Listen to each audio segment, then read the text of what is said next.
ಲೋಕಸಮರ ಗೆಲ್ಲೋಕೆ ದೋಸ್ತಿ ರಣತಂತ್ರವನ್ನ ರೂಪಿಸ್ತಾ ಇದೆ. ರಾಮ ಮಂದಿರ ಉದ್ಘಾಟನೆ ಬಳಿಕ ಸೀಟು ಹಂಚಿಕೆ ಲೆಕ್ಕಾಚಾರ ನಡೆದಿದೆ. ಅಮಿತ್ ಶಾ, ನಡ್ಡಾ ಜೊತೆ ದಳಪತಿ ಈಗಾಗಲೇ ಈ ನಿಟ್ಟಿನಲ್ಲಿ ಮಾತುಕತೆಯನ್ನ ಕೂಡ ನಡೆಸಿದ್ದಾರೆ. ಲೋಕಸಭಾ ಚುನಾವಣೆಯನ್ನ ಗೆಲ್ಲೋಕೆ ಮೈತ್ರಿ ಪಕ್ಷಗಳು ರಣತಂತ್ರವನ್ನ ರೂಪಿಸಿವೆ. ರಾಮ ಮಂದಿರ ಉದ್ಘಾಟನೆ ನಂತರದಲ್ಲಿ ಸೀಟು ಹಂಚಿಕೆ ಪ್ರಕ್ರಿಯೆ ಆರಂಭಗೊಳ್ಳುತ್ತೆ. ಈ ನಿಟ್ಟಿನಲ್ಲಿ ದೆಹಲಿಯಲ್ಲಿ ಅಮಿತ್ ಶಾ ನಿವಾಸದಲ್ಲಿ ಸಭೆ ನಡೆದಿದೆ. ದಳಪತಿಗಳು ಸಭೆ ನಡೆಸಿದ್ದಾರೆ. 45 ನಿಮಿಷಗಳ ಕಾಲ ಉಭಯ ನಾಯಕರು ಚರ್ಚೆಯನ್ನು ಕೂಡ ಮಾಡಿದ್ದಾರೆ. ಈ ನಿಟ್ಟಿನಲ್ಲಿ ರಾಜ್ಯದ 28 ಲೋಕಸಭಾ ಕ್ಷೇತ್ರ ಗೆಲ್ಲೋದಕ್ಕೆ ಇಲ್ಲಿ ಲೆಕ್ಕಾಚಾರ ನಡೀತಾ ಇದೆ. ರಾಜ್ಯ ರಾಜಕೀಯ ಬರ ಪರಿಸ್ಥಿತಿ ಬಗ್ಗೆ ಕೂಡ ಈ ನಿಟ್ಟಿನಲ್ಲಿ ಮಾತುಕತೆ ಆಗಿದೆ. ಕುಮಾರಸ್ವಾಮಿಗೆ ಮಾಜಿ ಸಂಸದ ಕುಪೇಂದ್ರ ರೆಡ್ಡಿ ಕೂಡ ಸಾಥ್ ನೀಡಿದ್ರು. ಜೆಪಿ ನಡ್ಡಾ, ಅಮಿತ್ ಶಾ ಅವರನ್ನ ಭೇಟಿ ಮಾಡಿ ಲೋಕಸಭಾ ಚುನಾವಣೆಯನ್ನ ಗೆಲ್ಲುವಂತಹ ನಿಟ್ಟಿನಲ್ಲಿ ಎಚ್.ಡಿ. ಕುಮಾರಸ್ವಾಮಿ ಅವರು ಮಹತ್ವದ ಮಾತುಕತೆಯನ್ನ ನಡೆಸಿದ್ದಾರೆ. ಎಲ್ಲ ಬೆಳವಣಿಗೆಗಳು ರಾಮ ಮಂದಿರ ಉದ್ಘಾಟನೆ ನಂತರದಲ್ಲಿ ಸೀಟು ಹಂಚಿಕೆ ಪ್ರಕ್ರಿಯೆಗಳನ್ನ ನಡೆಸೋ ನಿಟ್ಟಿನಲ್ಲಿ ಕೂಡ ಮಾತುಕತೆ ಆಗಿದೆ ಅನ್ನುವಂತಹ ವಿಚಾರ ಕೇಳಿ ಬರ್ತಾ ಇದೆ. ಸುಮಾರು 45 ನಿಮಿಷಗಳ ಕಾಲ ಉಭಯ ನಾಯಕರು ಚರ್ಚೆ ನಡೆಸಿದ್ದಾರೆ. ಹಲವಾರು ವಿಚಾರಗಳ ಬಗ್ಗೆ ಇಲ್ಲಿ ಮಾತುಕತೆ ಆಗಿದೆ. ರಾಜ್ಯ ರಾಜಕೀಯದ ಸದ್ಯದ ಬೆಳವಣಿಗೆಗಳು ಜೊತೆಗೆ ಬರ ಪರಿಸ್ಥಿತಿ ಬಗ್ಗೆ ಕೂಡ ಮಾತುಕತೆ ಆಗಿದೆ ಅನ್ನುವಂತಹ ಮಾತುಗಳು ಕೇಳಿ ಬರ್ತಾ ಇದೆ. ಜೆಡಿಎಸ್ ಯುವ ಘಟಕದ ರಾಜ್ಯಾಧ್ಯಕ್ಷ ನಿಖಿಲ್ ಕುಮಾರಸ್ವಾಮಿ ಕೂಡ ಈ ಸಂದರ್ಭದಲ್ಲಿದ್ದರು. ಜೊತೆಗೆ ಕುಮಾರಸ್ವಾಮಿಗೆ ಮಾಜಿ ಸಂಸದ ಕುಪೇಂದ್ರ ರೆಡ್ಡಿ ಅವರು ಕೂಡ ಸಾಥ್ ಕೊಟ್ಟಿದ್ದಾರೆ. ಜೆಪಿ ನಡ್ಡಾ ಹಾಗೂ ಅಮಿತ್ ಶಾ ಅವರೊಂದಿಗೆ ಸುಮಾರು 45 ನಿಮಿಷಗಳ ಕಾಲ ಮಾತುಕತೆ ನಡೆಸಿದ್ದಾರೆ ಮಾಜಿ ಮುಖ್ಯಮಂತ್ರಿ ಎಚ್.ಡಿ. ಕುಮಾರಸ್ವಾಮಿ.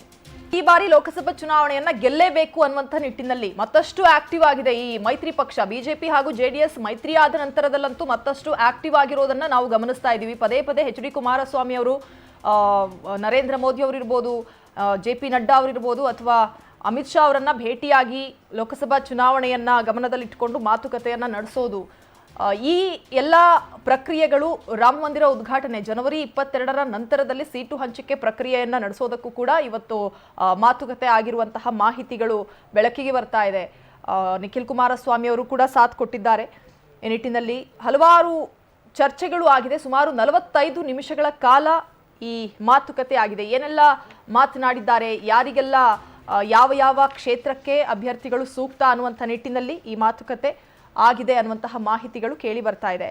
ಹೆಚ್ಚಿನ ಡೀಟೇಲ್ಸ್ ನೀಡ್ತಾರೆ ನಮ್ಮ ಪ್ರತಿನಿಧಿ ಆನಂದ್ ಸಂಪರ್ಕದಲ್ಲಿದ್ದಾರೆ. ಆನಂದ್, ಈಗಾಗಲೇ ಹೇಳಿದೆ ಅಂದ್ರೆ ಜೆಡಿಎಸ್ ಹಾಗೂ ಬಿಜೆಪಿ ಮೈತ್ರಿ ಆದ ನಂತರದಲ್ಲಿ ಮತ್ತಷ್ಟು ಆಕ್ಟಿವ್ ಆಗಿರುವಂಥದ್ದು ಲೋಕಸಭಾ ಚುನಾವಣೆಯನ್ನ ಗೆಲ್ಲೇಬೇಕು ಅನ್ನುವಂಥ ನಿಟ್ಟಿನಲ್ಲಿ. ಈಗ ಅಮಿತ್ ಶಾ ಹಾಗೂ ಜೆ.ಪಿ. ನಡ್ಡಾ ಹಾಗೂ ಎಚ್.ಡಿ. ಕುಮಾರಸ್ವಾಮಿಯವರ ಭೇಟಿಯ ಮಹತ್ವ ಏನೇನೆಲ್ಲ ಚರ್ಚೆ ಆಗಿರಬಹುದು ಸುಮಾರು 45 ನಿಮಿಷಗಳ ಆ ಮಾತುಕತೆಯಲ್ಲಿ ಅಂತ? ಪ್ರಮುಖವಾಗಿ ಅಮಿತ್ ಶಾ ಅವರನ್ನ ನಿನ್ನೆ ಕುಮಾರಸ್ವಾಮಿ ಅವರು ಭೇಟಿ ಮಾಡಿ ಗಂಭೀರವಾದಂಥ ಒಂದು ಮಾತುಕತೆಗಳನ್ನ ನಡೆಸಿರ್ತಕ್ಕಂಥದ್ದು. ಸುಮಾರು 5 ರಿಂದ 6 ಕ್ಷೇತ್ರವನ್ನ JDSಗೆ ಬಿಟ್ಕೊಡ್ಬೇಕು ಅನ್ನೋ ಒಂದು ಡಿಮ್ಯಾಂಡ್ ಅನ್ನ ಈಗಾಗಲೇ ದಳಪತಿಗಳು ಇಟ್ಟಿರ್ತಕ್ಕಂಥದ್ದು. ಆದ್ರೆ ರಾಜ್ಯ ನಾಯಕರು, ಕಾಂಗ್ರೆಸ್ ನಾಯಕರು ಹೈಕಮಾಂಡ್ ಗಮನಕ್ಕೆ ತರ್ತಾ ಇದ್ದಾರೆ, ನಾವು ಯಾಕೆ ಅಷ್ಟೊಂದು ಸೀಟುಗಳನ್ನ ಬಿಟ್ಕೊಡ್ಬೇಕು, ನಾವು ಎಲ್ಲ ಕಡೆ ನಮ್ಮ ಒಂದು ಪಾರ್ಟಿನೂ ಕೂಡ, ನಮ್ಮ ಕಾರ್ಯಕರ್ತರು ಕೂಡ ಪ್ರಬಲರಾಗಿದ್ದಾರೆ, ಪಾರ್ಟಿನೂ ಕೂಡ ಸ್ಥಳೀಯ ಮಟ್ಟದಲ್ಲಿ ಬಹಳಷ್ಟು ಒಂದು ಸಂಘಟನಾತ್ಮಕವಾಗಿ ಪಕ್ಷ ಇದೆ. ಇಂಥ ಸನ್ನಿವೇಶದಲ್ಲಿ JDSಗೆ ನಾವು ಹೆಚ್ಚಿನ ಸೀಟುಗಳನ್ನ ಬಿಟ್ಕೊಟ್ರೆ ಮುಂದೆ ತಮ್ಮ ಪಕ್ಷಕ್ಕೆ ಡ್ಯಾಮೇಜ್ ಆಗುತ್ತೆ ಅನ್ನೋ ಒಂದು ಮೆಸೇಜ್ ಅನ್ನ ಹೈಕಮಾಂಡ್ ನಾಯಕರಿಗೆ ರವಾನೆ ಮಾಡಿದ್ದಾರೆ. ಹಾಗಾಗಿ ಸೀಟು ಹಂಚಿಕೆ ವಿಚಾರ ಪದೇ ಪದೇ ವಿಳಂಬ ಆಗ್ತಾ ಇರ್ತಕ್ಕಂಥದ್ದು. ಮೊನ್ನೆ ಅಷ್ಟೇ ದೆಹಲಿಗೆ ಹೋದಂತ ಸಂದರ್ಭದಲ್ಲಿ ಎಚ್.ಡಿ. ದೇವೇಗೌಡರು ಹಾಗೆ ರೇವಣ್ಣ, ಕುಮಾರಸ್ವಾಮಿ ಅವರು ಮೂವರು ಕೂಡ ಮೋದಿ ಜೊತೆ ಒಂದು ಮಾತುಕತೆಯನ್ನ ನಡೆಸಿದ್ರು. ಆ ಸಂದರ್ಭದಲ್ಲೂ ಕೂಡ ಸೀಟು ಹಂಚಿಕೆ ಫೈನಲ್ ಆಗಿಲ್ಲ. ನಿನ್ನೆ ಅಂತಿಮ ಆಗುತ್ತೆ ಅಂತ ಹೇಳ್ತಾ ಇದ್ವಿ. ಆದ್ರೆ ನಿನ್ನೆನೂ ಕೂಡ ಅಮಿತ್ ಶಾ ಅವರು ಗ್ರೀನ್ ಸಿಗ್ನಲ್ ಅನ್ನ ಕೊಟ್ಟಿಲ್ಲ. 22 ನಂತರ ಅಯೋಧ್ಯೆಯಲ್ಲಿ ರಾಮ ಪ್ರಾಣ ಪ್ರತಿಷ್ಠಾಪನೆ ನಂತರ ಮಾತುಕತೆ ಆಡೋಣ ಅನ್ನೊಂದು ಮೆಸೇಜ್ ಅನ್ನ ಕುಮಾರಸ್ವಾಮಿ ಅವರಿಗೆ ಕೊಟ್ಟಿರ್ತಕ್ಕಂಥದ್ದು. ಮತ್ತೊಂದು ಕಡೆ ಮಂಡ್ಯ ಲೋಕಸಭಾ ಕ್ಷೇತ್ರ ಏನಿದೆ, ಇದು ಸುಮಲತಾ ಮತ್ತೆ ಎಚ್.ಡಿ. ಕುಮಾರಸ್ವಾಮಿ ಅವರಿಗೆ ಸ್ವಾಭಿಮಾನದ ಒಂದು ಪ್ರಶ್ನೆ ಆಗಿರ್ತಕ್ಕಂಥದ್ದು. ಒಂದ್ ಕಡೆ ಸುಮಲತಾ ಅವರು ಮಂಡ್ಯ ಕ್ಷೇತ್ರವನ್ನ ಬಿಟ್ಕೊಡೋದಕ್ಕೆ ತಯಾರಿಲ್ಲ, ಈ ಕಡೆ ಕುಮಾರಸ್ವಾಮಿ ಅವರು ಕೂಡ ಮಂಡ್ಯ ಕ್ಷೇತ್ರವನ್ನ ತಮ್ಮ ಒಂದು ತೆಕ್ಕೆಗೆ ತೆಗೆದುಕೊಳ್ತಕ್ಕಂಥ ಎಲ್ಲಾ ಪ್ರಯತ್ನಗಳನ್ನು ಕೂಡ ಮಾಡ್ತಾ ಇದ್ದಾರೆ. ಅವರಿಬ್ಬರ ಜಟಾಪಟಿಯಿಂದ ಅಮಿತ್ ಶಾ ಮತ್ತೆ ಬಿಜೆಪಿ ಹೈಕಮಾಂಡ್ ನಾಯಕರು ಕೂಡ ಒಂದು ರೀತಿ ತಲೆನೋವಾಗಿರ್ತಕ್ಕಂಥದ್ದು. ಹಾಗಾಗಿ ಮಂಡ್ಯ ಲೋಕಸಭಾ ಕ್ಷೇತ್ರದಿಂದಲೇ ಸೀಟು ಹಂಚಿಕೆ ವಿಚಾರ ಪದೇ ಪದೇ ವಿಳಂಬ ಆಗ್ತಾ ಇದೆ ಅನ್ನೊಂದು ಅಂಶನೂ ಕೂಡ ಇಲ್ಲಿ ಪ್ರಮುಖವಾಗಿ ನಾವು ಗಮನಿಸಬಹುದು. ಯಾಕೆಂತಂದ್ರೆ ಸುಮಲತಾ ಅವರು ಬೆಂಗಳೂರು ಉತ್ತರ ಲೋಕಸಭಾ ಕ್ಷೇತ್ರಕ್ಕೆ ಬರೋದಕ್ಕೆ ಯಾವುದೇ ರೀತಿಯ ಒಂದು ಗ್ರೀನ್ ಸಿಗ್ನಲ್ ಅನ್ನ ಕೊಟ್ಟಿಲ್ಲ.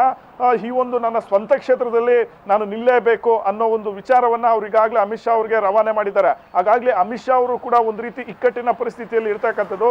ಒಂದು ವೇಳೆ ಮಂಡ್ಯವನ್ನ ಸುಮಲತಾ ಅವರಿಗೆ ಬಿಟ್ಟು ಕೊಡದೇ ಇದ್ರೆ ಮುಂದೆ ಮಂಡ್ಯ ಕ್ಷೇತ್ರ ಕೈ ತಪ್ಪತಕ್ಕಂಥ ಒಂದು ಆತಂಕ ಕಾಂಗ್ರೆಸ್ ಬಿಜೆಪಿ ನಾಯಕರಿಗೆ ಇದೆ ಅನ್ನೋದು ಇಲ್ಲಿ ಮೇಲ್ನೋಟಕ್ಕೆ ಗೊತ್ತಾಗ್ತಾ ಇದೆ. ಓಕೆ, ಥ್ಯಾಂಕ್ ಯು ಆನಂದ್ ಮಾಹಿತಿಗೆ.